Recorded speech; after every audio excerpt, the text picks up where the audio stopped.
Welcome. You're now listening to the Asian Trio, the podcast where we share cultural differences regarding different topics each episode. This is your main host, Maria, who will represent Korean culture. This is Chanu from Malaysia. This is Victoria from Vietnam. In today's episode, we're going to talk about school life. So, first, Vietnam. So when it comes to high school in life in Vietnam, I think extra classes are quite common.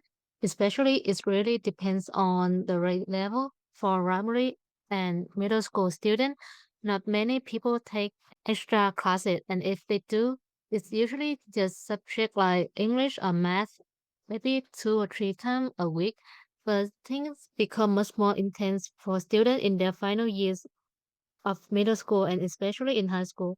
In Vietnam, it's also quite common for students to study with their own teacher outside of the class, usually at the teacher house rather than a center. I think this is really unique because if this happened in Korea, teachers are going to be sued because um, people might be suspicious that teachers might leak the answers for school exams and stuff. Yeah, actually, it happened in Vietnam. I don't know how it changed now, but in the middle school, that's a big problem because a lot of teachers leak the answers, so students get a high score with no knowledge from themselves, so they get trouble in the entrance exam for high school. So even though things like that happen, it doesn't really change, or did the system change? So at that time, nothing changed, so I don't know about now. I don't Okay, know. okay, In okay. long time ago, yeah. Mhm. Yeah, but why do so many students study at their teacher house instead of like at a learning center? Yeah. But I think it's mainly because when teacher teach at home, so they don't have to share the income with a learning center, so it's more financially beneficial for them. It's also more flexible because they can decide their own schedule and teaching style. But, like, isn't it kinda inappropriate? Yeah, I think it's quite Uh, no, No? actually, yeah, it's fine. It's fine Vietnam. Mm, okay. Many students take extra classes not only to understand the lesson, but also to get higher score to meet expectation from their parents. However, whether students attend extra classes or not really depends on their needs and the family financial situation. During that time, many students go to extra classes after school and may study until around 8 or even 9 p.m. before going home. From my experience, that period quite feel tiring, but sometimes many students are used to. but how much is the cost of extra classes? Is very expensive or very cheap in Vietnam? If compared with another country, I think it's cheap. The cost of extra classes in Vietnam like depend on the type of class. On average, for a normal group class with around 20 to 30 students, it usually costs about 500,000 Vietnam dong per month for one subject, around just uh, 30,000 won. Students usually have classes 2 or 3 times a week, and each section lasts about 1 hour and a half. However, if students choose smaller groups like fewer than 5 people or even one-on-one classes, the cost can increase significantly, usually around 2 to 4 million Vietnam dong per month, but we see about 100,000 to 200,000 won. So overall, I think extra classes can be quite affordable in large groups, but a little more expensive if you want to more personalized learning. And the next thing is about school food. When it comes to school food in Vietnam, I think there are two main types of school system, semi-boarding and non-boarding. For semi-boarding students, um, they usually stay at school during lunchtime and have lunch up there and then take a short nap before starting their afternoon classes around 2 p.m. But, like, where do you guys take the nap, though? We sleep in our classroom. Every student will bring their own pillow and blanket. Oh, After wow. lunch, you go back to the classroom, spread the mattress topper on the round table. And the food really depend on the school, especially with the size of school on how much student pay every month. In larger school, the menu is usually more diverse and doesn't repeat very often, but smaller school, the menu tend to repeat every 2 or 3 weeks. So student can get bored or if after a while. On the other hand, for non-boarding students, after finishing their morning class at around 11:30, they go home for lunch and rest, then they change their clothes and go back to school before 2 p.m. for the next class. In cases students live far from school, some schools provide dormitories and students either order food or going out to eat during lunchtime. I think it might sound unusual in some countries, but in Vietnam, most students live quite close from their school, so going back and forth is usually very convenient. But I've question, do you personally like your school food? Yeah, in Vietnam. Did you take it frequently? To be honest, I didn't really like my school food. The last time was when I was in elementary school. The menu repeat every 2 or 3 weeks, so it's quite boring to me, and that's why when I moved to middle school and high school, I prefer eating at home. But how much does the school lunch usually cost? The cost of school meal for semi-boarding students really depend on school. On average, it can range from around 600 to 1.5 million Vietnam dong per month, around 35,000 won to 80,000 won, but larger school or international school cost is much higher. It can range from around 3 to 5 million Vietnam dong per month, around 150 won to 300,000 won, because the meals are more diverse and usually higher in quality. And about school uniform vary depending on the school, but in most cases, students wear traditional outfits in the morning. However, this usually only apply to students from middle school to high school. For female students, áo dài, and for male students, usually a white shirt with formal pants. I think this might be quite culture shock because I haven't really heard of many countries where students wear traditional clothing to school. So, like, do you think this kind of traditional uniform are comfortable? I think they look elegant, but they're not always comfortable, especially when you have to wear them for a long time and especially in the hot weather. For Mm. students, áo dài is always white and very simple design, no pattern. Some school only require students to wear it on certain days like Mondays, but more traditional school like the one I used to attend, students may wear it almost every day from Monday to Saturday. And at the same time, some more modern school have their own uniforms, so they white shirt with skirt instead of traditional outfits. In the afternoon, students usually change to sport uniform, which are used for physical education classes or other activities. They follow shoes. The rule are not too strict, but they are required to be white, and students are not allowed to wear slippers to school. Oh, so like, uh, are there like strict rules about any like hairstyles or accessory too? Students are usually not allowed to dye their hair or wear too many accessories. For boys, hairstyle are also regulated, and they usually cannot shave their hair too short or have very short buzz cut. Okay. All right, then now I will talk about Malaysia. So in Malaysia, students usually attend what we call tuition classes after school. These tuition center are similar to like Korean Hagwon because students go there to improve their studies and prepare for exam. Tuition is very common among high school students, especially for important subjects like mathematics, science, and English. But One big difference is that tuition in Malaysia is usually much more cheaper compared to Korea. Because of the cost is more affordable, many students are able to attend extra classes without putting too much financial pressure on their families. So how much for tuition fee to attend extra classes in Malaysia?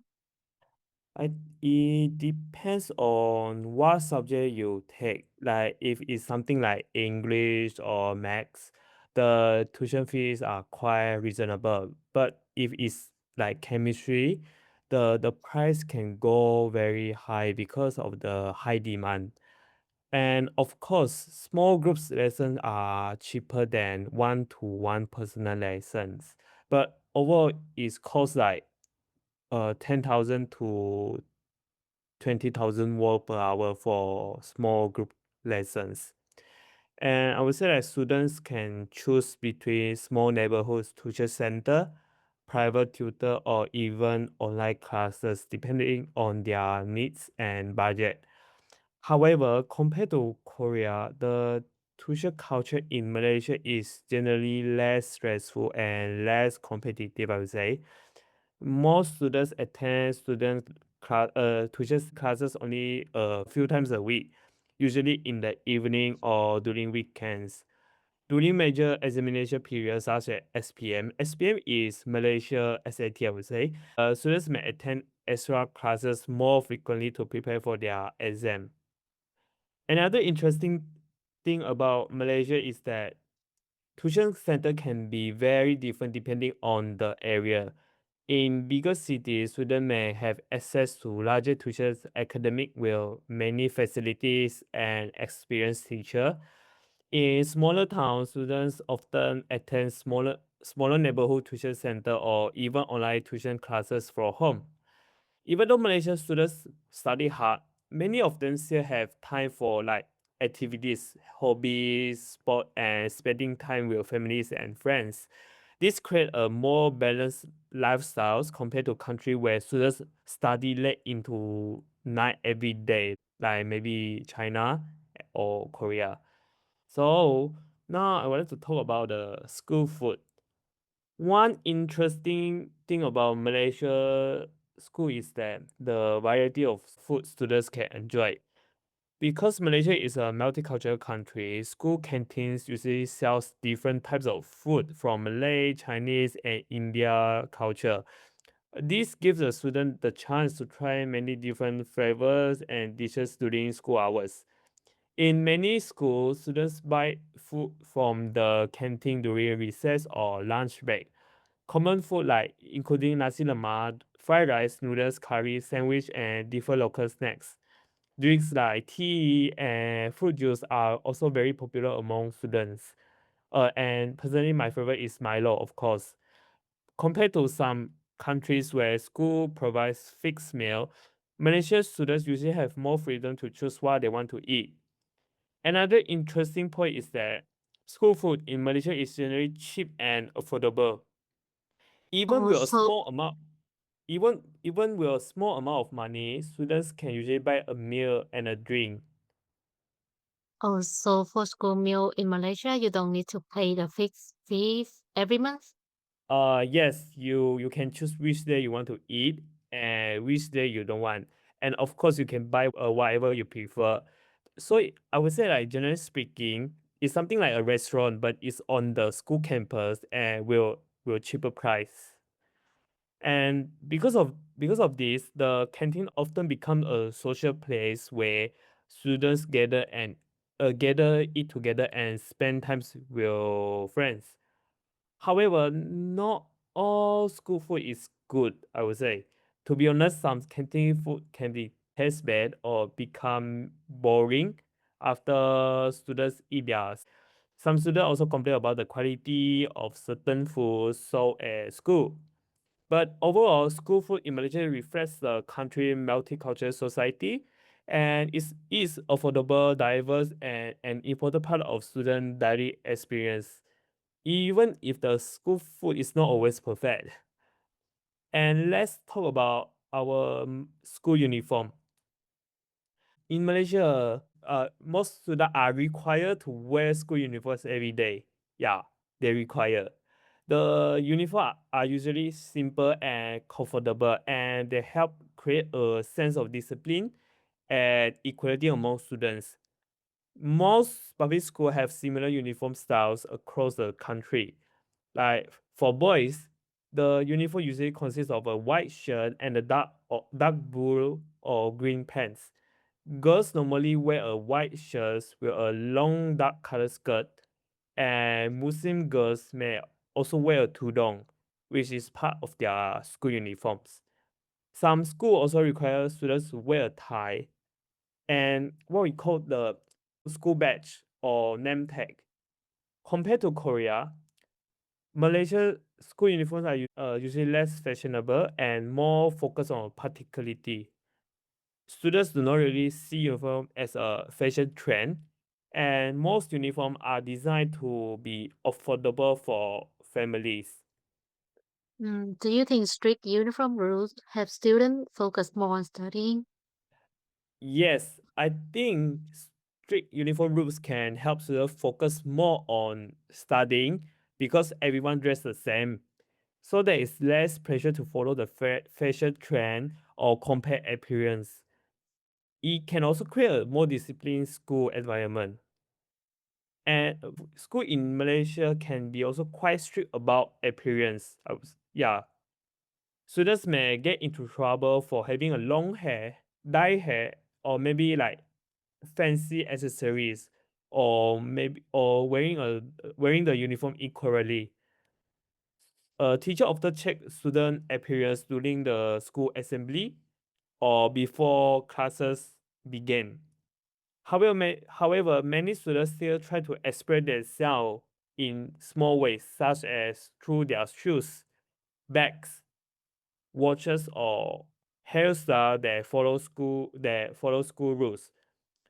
Overall, school uniform in Malaysia are an important part of school culture because they represent discipline, unity, and equality among students. Now, I would like to pass the mic to Hein.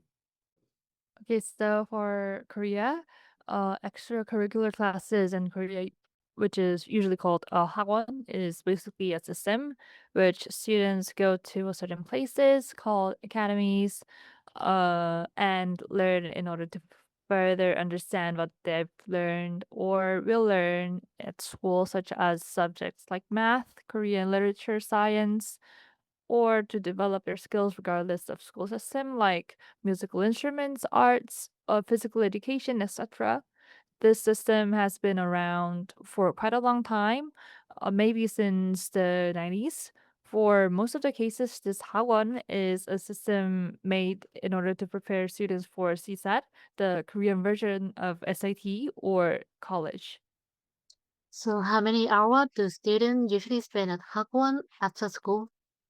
Uh, it depends on when they're going to Hagwon. So if it's close to the exam week, then they might stay up until like 1 a.m. or 2 a.m.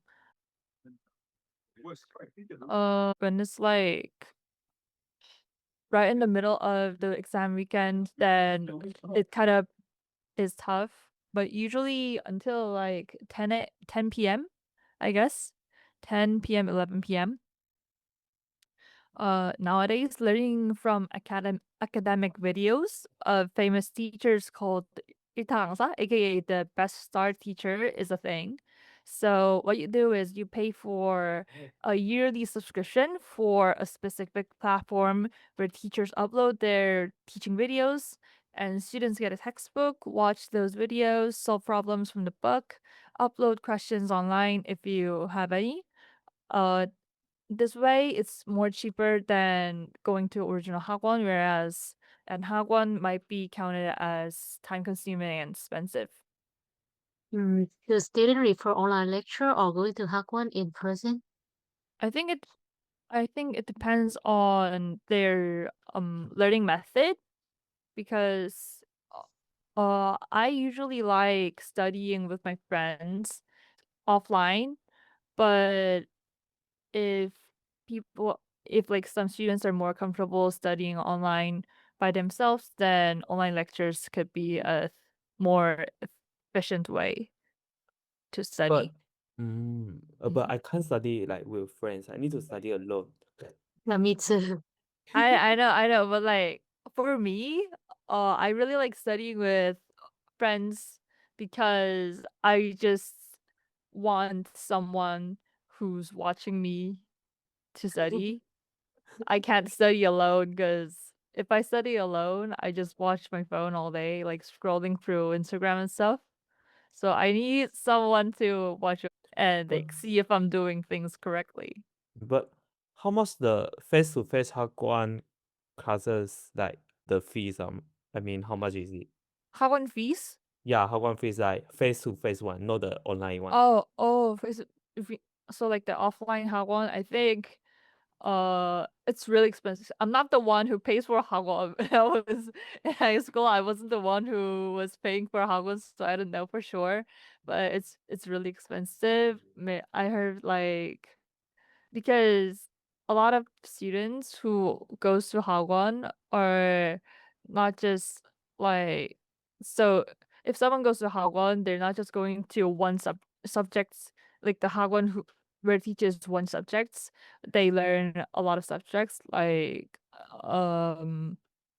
math, science, like chemistry, physics and stuff. They learn a lot of subjects. So it might be as expensive as I guess like maybe up to like 300 no, like 300만 원? Like 500만 Oh, 원? oh my god, it's Oh, freaking it's expensive. extremely It is expensive. so expensive. Okay. So as for school food, Korean public schools all have cafeterias where students can eat food provided by them. Meals from primary school to high school are usually free since the government pays for the food. There were two kinds of free meal programs when I was young. When I was growing up, I don't know how it is right now, but so we had a free lunch and a free milk.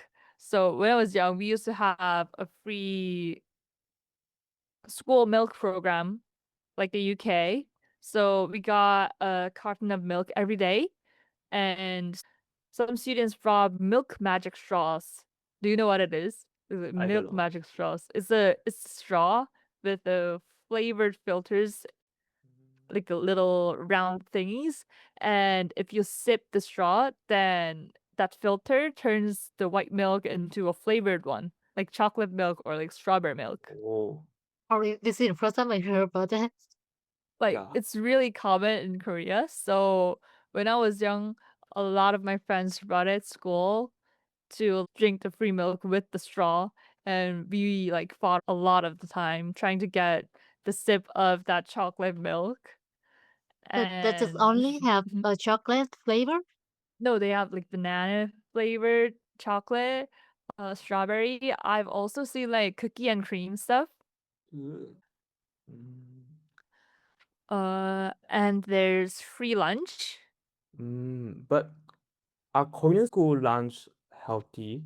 Like, Yeah, yeah. I think it's really healthy because people who are preparing the food actually needs a certain certification in order to plan for the meal Ah, because even if the meal is free for us, the government is still paying for it and the school has to assign people to prepare the meal, right?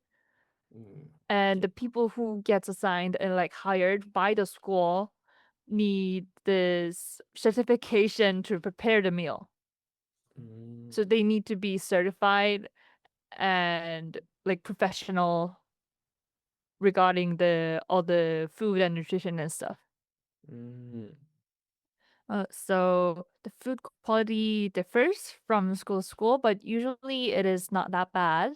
Essential nutrients are well provided, and specialties come out every Wednesday. So we called, like, I think most of the school called Wednesday 수다날, which is like 수요일 다 먹는 날. Wednesday you have to eat, like you have to empty your plate because you get your specialties. So overall, despite free meals being free, the quality isn't bad. In elementary school, homeroom teachers check kids' plates to see if they have eaten everything. It was meant to prevent kids from being picky, but I really hated that since I didn't like eating some of the food. Oh my God, my school was like that too. I'm really picky, so sometimes I feel like torture me because if I didn't finish, teacher wouldn't let me go back to the classroom to take a nap. Right? But, like, other than that, we have, convenience stores inside school grounds in middle school and high school. For school uniforms, back when I was in a first year, second year student in primary school, students in junior high and high school had to cut their hair really short. Dyeing hair nor perm wasn't allowed. And students had like student committee members check their uniform regulations when students were coming in. School uniforms differed from schools. Some schools allowed girls to wear sweatpants underneath the skirt or pants instead of the skirt, while other schools strictly banned them from wearing anything aside from the uniform, even in freezing winter. Nevertheless, the most common constitution of Korean school uniform is a shirt, a tie, a vest, name tag pin, outer jacket, pants slash skirt. Those were the old times, probably like a decades ago, because that was when I was in elementary school. Nowadays, some schools even allow students to wear whatever they want. Hair regulations no longer exist, nor the makeup regulations, so they can just have accessories whatever they want, colorful hair colors, like fancy hairstyles, whatever. Uh, and reforming skirts into a shorter one, wearing hoodies over uniform, etc. are all allowed. Wow. So, hey, do you think that this kind of like strict uniform rules are necessary for students? Uh, uh, I think I'm more in a neutral Oh, really? perspective because when strict uniform rules existed, teachers were really being strict Yes. and they used to like even hit students when they didn't follow school rules. Yes, agree. So I think it has pros and cons. Nowadays, human rights are being really important, even for young students. So now in Korea, right now, I don't know if it's permitted currently, but when I was in high school, students were allowed to have their cell phones with them and they didn't have to turn off their phones and they could just like play games or whatever while in class Mm. because if teachers take away their phone, it might count as like not respecting students' human right. Yes. So that was a thing. That was a thing. Mm. Yeah. So that's a little look at student culture in Malaysia, Vietnam, and Korea. Now we want to hear from you. What is student life like in your country? Do students attend extra classes after school? Share your experiences and thoughts in the comments below. Thanks for tuning in. This was the Asian Trio.